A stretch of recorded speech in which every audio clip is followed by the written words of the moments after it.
Le dernier épisode de l'émission Complément d'enquête sur Cyril Hanouna, diffusé le jeudi 30 novembre dernier, restera gravé dans les mémoires de la télévision. Ce programme de France 2 a en effet enregistré des audiences records, ce qui a suscité une réaction de la part de Cyril Hanouna dès le lendemain de sa diffusion. Quelques jours avant la sortie de ce documentaire, des rumeurs circulaient selon lesquelles Valérie Benaïm était la seule chroniqueuse de Touche pas à mon poste autorisée à livrer son témoignage. Il était également dit que Baba intimidait les membres de son équipe pour les dissuader de dire des choses négatives à son sujet. Cette situation a indigné Géraldine Maillet, qui a déclaré « Il y a quelque chose qui m'a vraiment peiné dans tout ce que j'ai vu. C'est quand on dit que nous sommes des ventriloques et que nous réagissons sur commande. C'est humiliant pour nous et c'est un mensonge absolu. » Des SMS accablants pour la production de TPMP.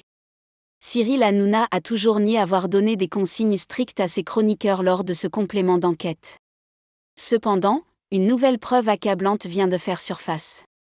Selon les informations relayées par France Info, les journalistes de France 2 auraient consulté des dizaines de messages échangés entre les chroniqueurs de Touche pas à mon poste et la production.